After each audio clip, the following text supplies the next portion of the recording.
नमस्कार दोस्तों, गार्गी क्लासेस पर आपका स्वागत है। अभी रिसेंटली जैसे ही आरएएस मेंस का रिज़ल्ट आया तो एक अजीब सा नेगेटिव माहौल बन चुका है। आप देख सकते हो अपने आसपास में बहुत ज़्यादा नेगेटिव माहौल बन चुका है कि बहुत ज़्यादा जने बैठे, सीटें थी 1051, बहुत ज़्यादा सीटें, और फाइनल लिस्ट में नेम आया है लगभग 1953, या फिर टोटल एड ऑन करोगे तो 2000, नियर बाई 2000 स्टूडेंट्स का ही नंबर आया है। तो ये जो नेगेटिव माहौल है इसकी वजह क्या है, और वाकई में ये फेलियर है अपनी लाइफ का? आगे क्या करना है, अभी क्या करना है, जिन चीज़ों को करना चाहिए क्या वो कर रहे हो, या फिर कुछ और कर रहे हो जो तुम्हें नहीं करना चाहिए? उन चीज़ों को ध्यान में रखते हुए आज ये वीडियो मैं लेके आया हूँ, और ये वीडियो हमेशा रेलेवेंट रहेगा हर उस एग्ज़ाम के लिए जो एग्ज़ाम कभी भी लगे और उसके अंदर बहुत सारे एस्पिरेंट्स फेल होते हैं। चाहे वो एग्ज़ाम अपनी लाइफ की हो, चाहे कोई कॉम्पिटिटिव एग्ज़ाम हो, चाहे बोर्ड्स एग्ज़ाम हो, चाहे कोई भी एग्ज़ाम हो, फेल होना कोई बड़ी चीज़ नहीं है। फेल का मतलब सिर्फ होता है एक और अटैम्प्ट अपने को लेना है, और कुछ कमियां हैं, उन कमियों को रेक्टिफाई करना है, फिर आगे बढ़ना है। आप थोड़ा सा इस वीडियो को जब पूरा देखोगे तो समझ में आएगी आपको कि वाकई में फेलियर का मतलब होता क्या है। ठीक है? तो अगर आप फेल्ड हो तो भी इस वीडियो को देखो, और फेल नहीं हो तो भी इस वीडियो को देखो, क्योंकि हो सकता है इस एग्ज़ाम में आप पास हो गए होंगे पर आपकी लाइफ में पता नहीं और कितने क्या चैलेंजेस आने वाले हैं, और कितने चैलेंजेस आप ऑलरेडी देख चुके हो पास्ट में। समझे? तो सबसे पहले मैं आपको एक रेलेवेंट चीज़ बताना चाहूँगा कि आपको अपने सोचने का तरीका बदलना पड़ेगा। You have to think in different way. आप कॉमन मैन नहीं हो। आप जो एक आम आदमी सोचता है, अरे यार वो तो फेल हो गया, अरे यार उसकी ज़िंदगी तो ख़राब हो गई, ऐसा कुछ नहीं है। ये एक मैराथन है। आप कोई भी सिविल सर्वेंट हो, कोई भी सिविल सर्विसेज की प्रिपरेशन कर रहे हो, you have to walk long. आपको बहुत लंबा चलना पड़ेगा। और जिस दिन आपने ये डिसाइड किया था कि मैं प्रिपरेशन करूँगा, मैं प्रिपरेशन करूँगी, तो आपने उस दिन क्या सोच के साथ में शुरुआत की थी, वो सोच आज लेके आओ, क्योंकि उस सोच की बहुत ज़्यादा ज़रूरत है। क्योंकि नींव का पत्थर उसी दिन लगा था। आपकी जो बिल्डिंग खड़ी होनी है उसका फाउंडेशन स्टोन क्या था, यू हैव टू रिमाइंड। आपको याद करना पड़ेगा वो। और अगर वो चीज़ आपने याद नहीं की तो मैं याद दिलाता हूँ आपको। गीता के हिसाब से मैं आपको बताऊंगा, गांधी जी की स्टोरी बताऊंगा, विवेकानंदा जी की। इनमें जो बेसिक जो कोर आइडिया है वो निकल के आता है गीता से। इसलिए मैंने ये थीम उठाई है। और जब भी कोई सिविल सर्वेंट अगर प्रिपरेशन करता है, और जो बेसिक बुक्स हैं, आजकल एथिक्स का पेपर भी ऐड हो गया है, तो वहाँ पर भी गीता का बहुत ज़्यादा रेलेवेंस आता है। तो ये चीज़ समझनी अपने लिए बहुत ज़्यादा ज़रूरी है कि गीता में ऐसा क्या कहा गया था जो आज भी वो रेलेवेंट है, इवन अपनी खुद की सिचुएशन में, जिसमें आज बहुत सारे एस्पिरेंट्स फेल होके बैठे हैं और वो बहुत ज़्यादा कहीं ना कहीं एंजाइटी, टेंशन में, और अपने आप को यूँ मान रहे हैं कि मैं ज़िंदगी में कुछ नहीं कर सकता। No, this is not the reality. आप पढ़ते हो, आपने खुद का कंसाइंस जगाया है, आपने खुद का विवेक को जगाया है, कॉन्शियस को आपने जगाया है, तो उस विवेक को लगातार बनाए रखो। विवेक का मतलब क्या होता है कि किसी भी चीज़ के ऊपर अगर आपने शांति से सोच समझ करके कोई डिसीजन लिया है तो उस पर आप बने रहो। या तो आपने बहुत गलत डिसीजन लिया था, डिसीजन आपका गलत हो सकता है पर आपके एक्शंस गलत नहीं हो सकते। आपने एग्जाम के लिए प्रिपेयर किया, एग्जाम दिया, एग्जाम फेल हुए, पास हुआ, आपके हाथ में था ही नहीं वो। आपके हाथ में था केवल और केवल कर्म। आपने अपने कर्म किए, और जिस तरीके ये कर्म किए वैसा आपको रिजल्ट मिल गया। एक बार आप सोच के देखो, क्या ये वाकई में ब्लेम गेम सही है अपने लिए? हम किसको ब्लेम कर रहे हैं? आरपीएससी को ब्लेम कर रहे हैं। क्यों भाई? या फिर यूपीएससी को ब्लेम करोगे? क्यों? क्या मतलब है? यहां पर कृष्ण भगवान ने अर्जुन से एक ही चीज कही थी। अर्जुन ने कहा, बोले कि मेरे सामने मेरे ही घर वाले हैं, मैं उनके ऊपर तीर कैसे चलाऊं? आप मेरा रास्ता दिखाओ मुझे, मैं क्या करूं, क्या समझ में नहीं आ रहा है। तो कृष्ण भगवान ने एक ही चीज़ कही थी, बोले तेरे को अगर इतनी ही ज़्यादा परेशानी हो रही है अर्जुन, तो तूने पहले क्यों नहीं डिसाइड किया कि मुझे युद्ध नहीं करना? अब सबको यहाँ पे युद्ध के मैदान में तू लेके आ गया है और फिर तू बोल रहा है कि मुझे युद्ध नहीं लड़ना। ये क्या मतलब हुआ? ऐसे ही आप सोचो कि आपने अपने घर वालों को ड्रीम्स दिखाए हैं कि हाँ मैं एक सिविल सर्वेंट बनूंगा, एक ऑफिसर रैंक गेन करूंगा। उस टाइम पे कहाँ गए थे आप जब आज विड्रॉ करने की बात आ रही है? आज क्यों एंजाइटी, आज क्यों डिप्रेशन, आज क्यों टेंशन? बिल्कुल नहीं होनी चाहिए आपके दिमाग के अंदर। तो एक तो सबसे पहली चीज़ आप ये चीज़ दिमाग से क्लियर कर दो कि नहीं, मुझे मेरा डिसीजन पे हमेशा अडिग रहना है, बने रहना है। इस डिसीजन को मैंने लिया था और मेरा ही डिसीजन था, इसलिए मैं इस पे 101% उतरूंगा। ठीक है? तो एक तो किसी और को ब्लेम करना बंद करो कि किसी और की वजह से फेल हुआ, घर वालों ने हेल्प नहीं की। अरे भाई, घर वालों ने हेल्प नहीं की, आप इतने कैपेबल एनफ हो कि आप खुद की अर्निंग्स भी बेस कर सकते हो, मैनेज करो टाइम को और साथ में पढ़ाई भी करो। ये तीनों चारों चीज़ें एक साथ करोगे तब जाके ही तो सक्सेसफुल हो पाओगे। ब्लेम गेम चल रहा है, कोई किसी को ब्लेम कर रहा है, कोई घर वालों को ब्लेम कर रहा है, कोई आरपीएससी को ब्लेम कर रहा है, कोई मौसम को ही ब्लेम कर देगा कि यार बहुत ज़्यादा गर्मी थी, पसीने थे, पता नहीं क्या हो रहा था। ऐसा कुछ नहीं होता। अगर तुमने कर्म को ही सब कुछ समझ लिया तो तुम ज्ञानी पुरुष हो जाओगे, और ज्ञानी पुरुष वो होता है जो पुरुष भगवान के बिल्कुल करीब होता है। इसका मतलब ये नहीं भगवान कहीं पर है वो उनके करीब हो, नहीं, आपने अपनी ज़िंदगी जीना सीख लिया। अभी रिसेंट सुशांत सिंह राजपूत ने सुसाइड कमिट किया। वो क्यों किया? क्योंकि उसने कुछ चीज़ों को एंड मान लिया कि ये चीज़ें अगर मेरी लाइफ में मुझे मिल जाएंगी तो मैं ज़िंदगी जी सकता हूँ, और ये मेरी ज़िंदगी की सफलता का एक ही है, मतलब मेरा अल्टीमेट गोल जो है वो एक ही चीज़ है। 10-15 मूवीज़ थी, या फिर ये हो कि नहीं, ये जो पड़ाव है, फेलियर हो चाहे पास हो, आपने बहुत सारे एग्ज़ाम्स प्रीवियसली भी पास किए, वो एक पड़ाव की तरह मानो और इसको एक स्टेज मान करके आप उसको आगे बढ़ो और वहाँ से लर्निंग एक्सेप्ट कर लो कि हाँ मैं फेल हुआ हूँ तो कुछ सीखो, पास हो गए तो आगे के लिए फॉलो ऑन करो। अगर आप पास हो जाते, ध्यान से सुनना इस बात को, अगर आप सिविल सर्वेंट बन जाते हो और सिविल सर्वेंट बनने के बाद में आपको कहीं पे जाकर के ऐसे फेलियर्स का सामना करना पड़ता है जो फेलियर्स आपने अपनी ज़िंदगी में आज तक नहीं देखे। एक चीज़ ध्यान रखना, मेरी कही हुई बात, कि ज़िंदगी के अंदर अगर तुम कहीं भी किसी भी मुकाम पे खड़े हो, इसका मतलब ये ज़रूर है कि उस मुकाम से जैसे ही आगे वाला कदम, एक कदम भी आगे बढ़ाओगे, तकलीफ़ें बढ़ने वाली हैं। तो आपको गौतम बुद्धा का जो मार्ग है, मध्यम मार्ग, वो याद रखना ही होगा कि हमेशा मुझे चाहे कुछ भी हो, कुछ भी परिस्थिति हो, कितनी आंधी आए, तूफान आए, बरसात आए, सूखा पड़े, गर्मी पड़े, कुछ भी पड़े, मुझे मेरा काम कंटिन्यू रखना है। वही रिपीट करूँगा कि आपने फाउंडेशन स्टोन क्या किया था, क्यों स्टार्ट की प्रिपरेशन और क्यों इतने दिनों तक तैयारी करते रहे। You have to work on that. Remind करो खुद से, ठीक है? और वो चीज़ रिमाइंड कर लोगे तो आप फिर से रीस्टार्ट कर जाओगे। अर्जुन की जब बात चल रही थी कृष्ण भगवान से, तो कृष्ण भगवान ने केवल और केवल एडवाइस की थी, और एडवाइस क्या की थी वो देखो, वो अपने लिए आज भी रेलेवेंट है। कर्मण्यवादिकारस्ते माँ फलेषु कदाचन माँ कर्मा फले हेतुर भुर्मातये संगोस्तवा अकर्माणि।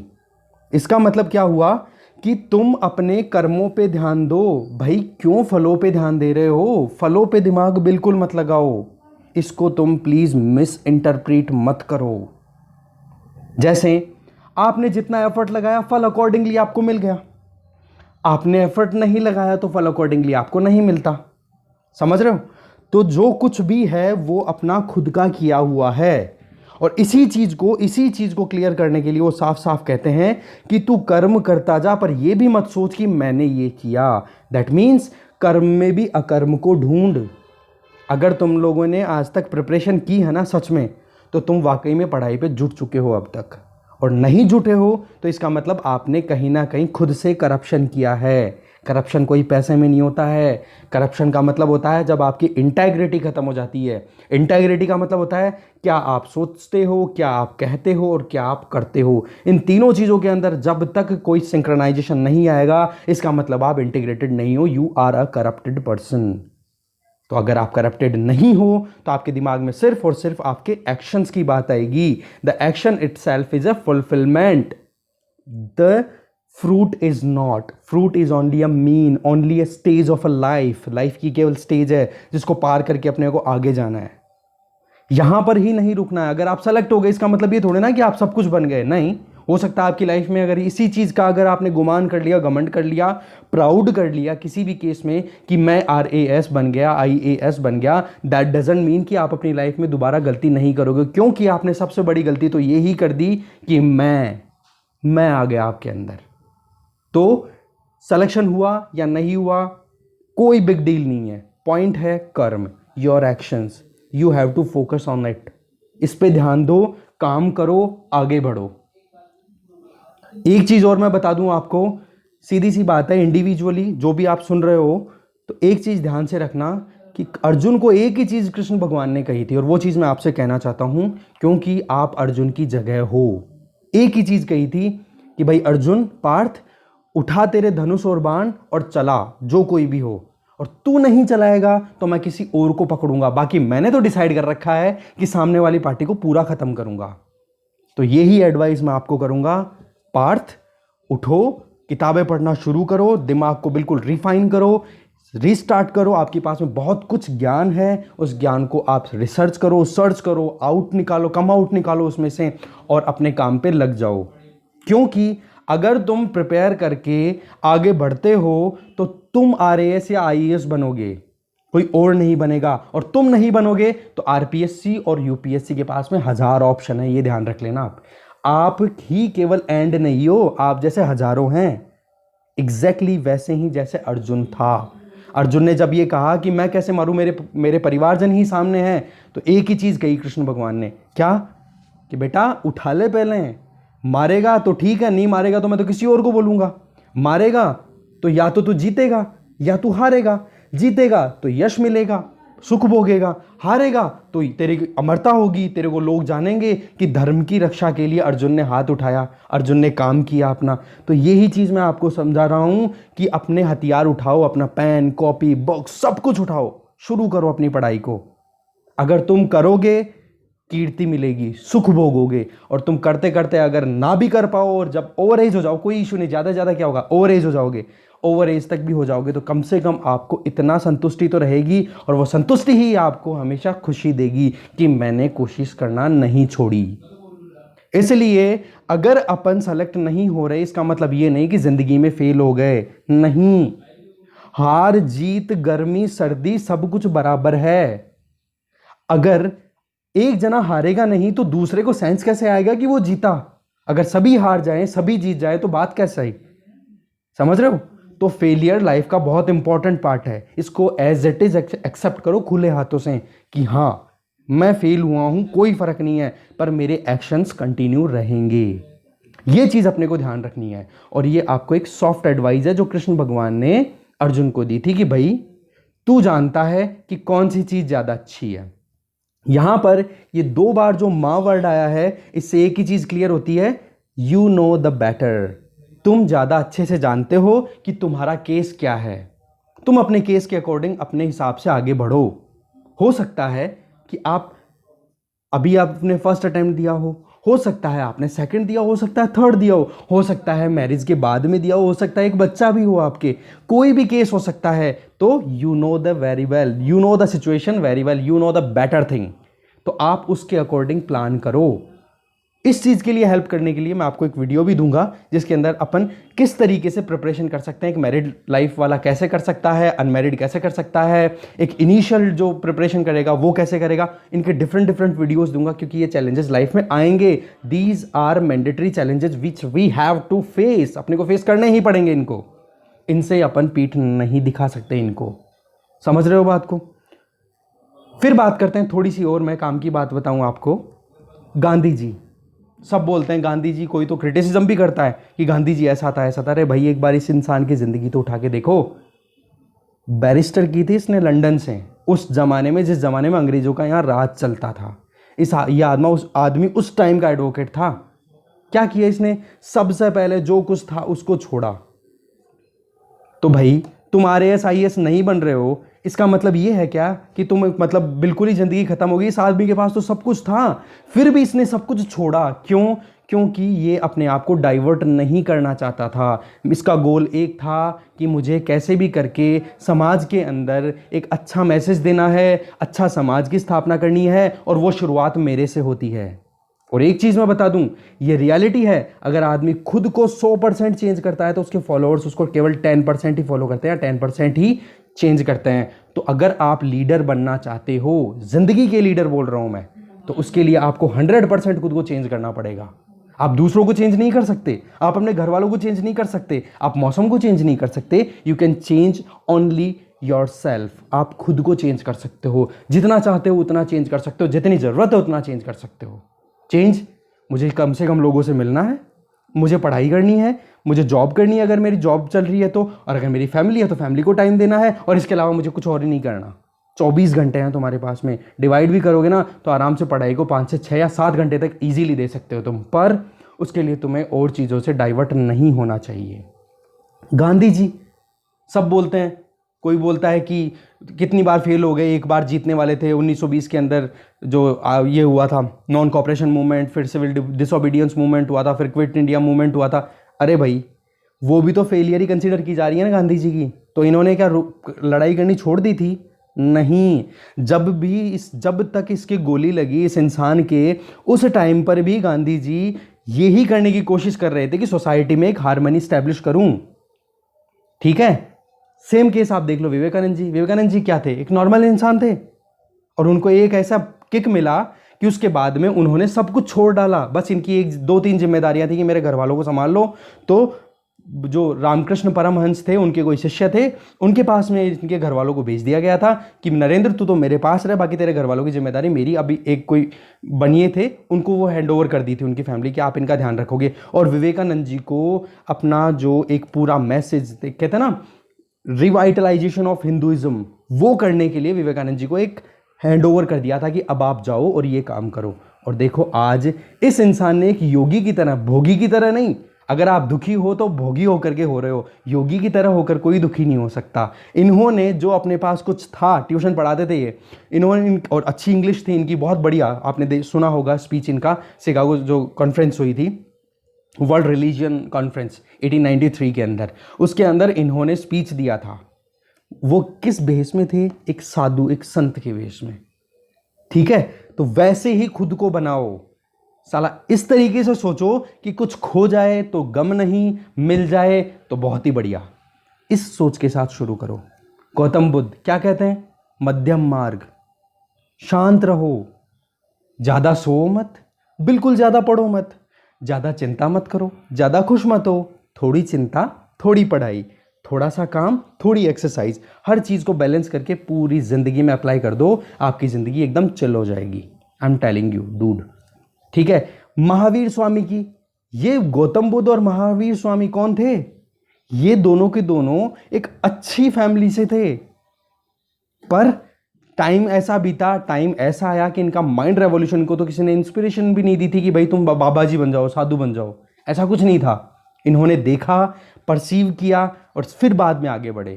अब क्या गारंटी है कि आप आरएएस आईएएस बन गए हो तो आपका माइंड सेट नहीं चेंज हो सकता? सुभाष चंद्र बोस, मोरारजी देसाई, अरे भाई इन्होंने अपनी ज़िंदगी में सिविल सर्विसेज के अंदर ही ज्वाइन किया था, पर सेटिस्फैक्शन नहीं मिला तो रिज़ाइन किया कि नहीं, ये सिविल सर्विस मेरे ऊपर कंस्ट्रेंट है। तो देख लो, आपका माइंडसेट अभी फ़िलहाल तो केवल एक ही चीज़ पे अटका पड़ा है कि मुझे आरएएस बनना है, आईएएस बनना है। अरे भाई बन भी जाओगे तो क्या गारंटी है कि आप टिके रहोगे वहाँ पर? तो आप अपने नेचर को प्लीज़ थोड़ा सा रिफाइन करो। रिफाइंड नेचर रहेगी, पर प्रकृति अगर आपकी बदलेगी तो आप दुखी नहीं होगे, और दुखी नहीं होगे तो आप अपने कामों को अच्छा करोगे, फिर रिजल्ट चाहे कुछ भी हो।